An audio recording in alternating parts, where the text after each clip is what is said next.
जी, जैसे पेशेंगोई थी हमारी लगभग 23 तारीख शाम तक जो है मौसम ख़राब रहेगा और वेदर सिस्टम जो आया हुआ था वो अभी भी जे.एंड.के के ऊपर है और अभी मैदानी इलाकों में बारिशें हो रही हैं और पहाड़ी इलाकों में बर्फ़बारी अभी भी चल रही है। तो ये वेदर सिस्टम जो है आज लगभग 12-15 घंटे तक रहेगा अगले, और उसके बाद धीरे धीरे इम्प्रूवमेंट होगा वेदर में। जैसे ये एडवाइजरी हमने दिया था, इसमें हैवी स्नोफॉल के चांसेस बताए थे, खासकर जो कुपवारा के बालाई इलाके और बांडीपुरा साइड में। तो वहाँ पे लगभग 2-2.5 फीट के आसपास बर्फ़ हुआ है साधना टॉप में, इसी तरह केरन सेक्टर में भी 1-1.5 फीट के आसपास हुआ है। तो ऐसे में थोड़ा सा खतरा रहता है क्योंकि काफ़ी वेट है ये जो बर्फबारी हुई है, तो एवलांच के और बाकी लैंडस्लाइड्स के काफ़ी ज़्यादा चांसेस रहते हैं। तो फिलहाल अगले 4-5 रोज़ तक जो है लोगों को एहतियात बरतना ज़रूरी है, खासकर जो हायर रीचेस में रहते हैं, middle to higher reaches. Panchayat को पावर दो, पंचायत को पावर दो, पंचायत को पावर दो। मोहम्मद शफी खटाना, फ़कीर गुजरी पंचायत AB से हूँ मैं। हमारा मसला है जो पंचायत का मसला है। पंचायत अगर बनाई है तो उसको पावर दे दो पूरी, अगर नहीं देनी है तो हम रिज़ाइन करेंगे। हमारे 1.5 लाख का ये टेंडर निकाल रहे हैं, शहर वालों को दे रहे हैं। गांव वाले मजबूर है, मजदूर है, हम गुजर लोग हैं, पहाड़ियों पे रहते हैं, हम मजदूरी के लिए बहुत मजबूर है। अब ये ऐसा कर रहे हैं कि शहर वालों को ले 2-2 लाख, 2.5 लाख, 3-3 लाख का टेंडर डाल दे, तो गांव वाले हम कहाँ जाएंगे, हम कैसे करेंगे रोज़गार। हमारा मुतालबा गवर्नर साहब से है कि ये छोटे छोटे जो काम है, ये एक्जन से भी एक्जन जो है, एक्जन भी नहीं मान रहा है। ये छोटे छोटे काम है जो हमारे, ये हमें चाहिए कहाँ पे, गांव में पंचायत के थ्रू। हम इस्तीफा दे देंगे, हमें कोई जरूरत। गांव में मेरे 10 बंधु 50 बंधु ने मुझे वोट देके 5 बनाया, अब उनको 5 साल में कोई काम उनका नहीं हुआ, तो सीधा मरवाने का चक्कर हो गया ना। वो सोचते हैं पता नहीं ये खाली आप अनपढ़ लोग हैं, उनको थोड़ा। आज आप सब एक जगह इकट्ठे हुए हैं और जो सही सूत्र हैं उसे आवाम के हर एक व्यक्ति तक पहुंचाने की जो पहल यहाँ हुई है, मैं खुले दिल से उसकी प्रशंसा करता हूँ। निश्चित रूप से काबिल तारीफ और ये जम्मू कश्मीर के इतिहास में मैं मानता हूँ कि एक मील का पत्थर साबित होगा। मैं आप सभी का इस्तकबाल करता हूँ और ये कहना चाहता हूँ कि अगर हमारे घर में, समाज में कोई समस्या है तो मुझे लगता है कि उसे मिल बैठ करके हम तय कर सकते हैं और वही रास्ता हमें मंजिल तक पहुंचा सकता है। जो दूसरे रास्ते हैं उससे मंजिल न आज तक मिली है इस लंबी यात्रा के बाद भी, न आगे कभी मिलेगी। मैं समझता हूं कि इस पर हम सबको सोचने की जरूरत है।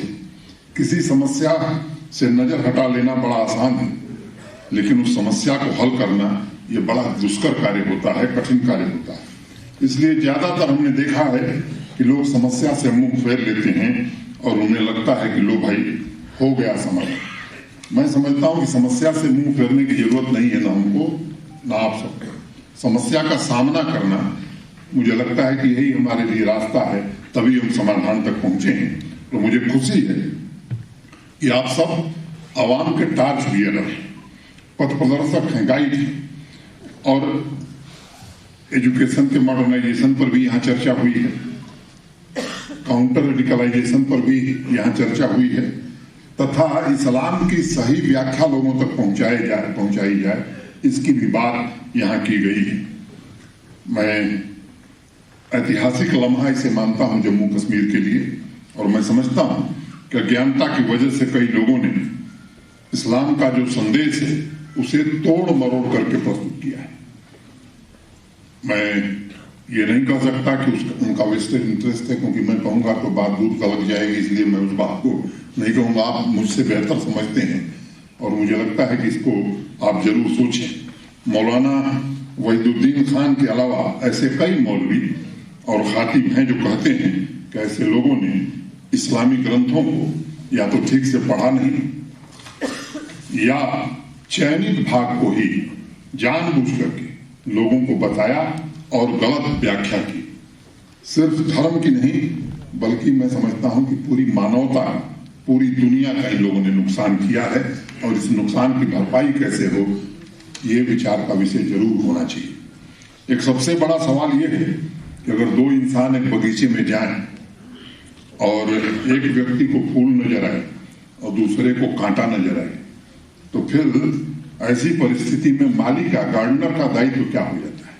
मुझे लगता है कि जिसको फूल दिखाई पड़ेगा वो तो समझेगा कि बगीचा बहुत अच्छा है, लेकिन जिसे कांटा दिखाई पड़ेगा तो वो यही कहेगा कि साहब ये बकवास का बगीचा लगा दिया है, इसमें तो केवल कांटे हैं। मैं समझता हूँ कि माली का जो प्राथमिक दायित्व है कि वो फूल के महत्व को समझावे, और आप सब जो यहाँ काम कर रहे हैं वो माली का ही काम कर रहे हैं। फूल के महत्व को आप समझा रहे हैं, और जिनके हाथों में कांटे हैं, मैं समझता हूँ कि आप सबकी कोशिश से आने वाले समय में उनके हाथ में भी फूल हो, वो दिन भी मुझे लगता है कि हम सब देख सकते हैं।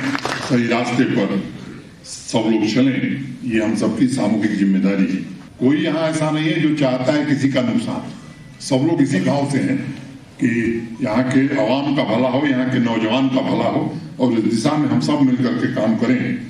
आप सब लोगों का मैं बहुत आभारी हूँ, सभी गुणीजनों का मैं धन्यवाद करता हूँ, और इस ऐतिहासिक आयोजन के लिए मैं कृतज्ञता ज्ञापित करता हूँ।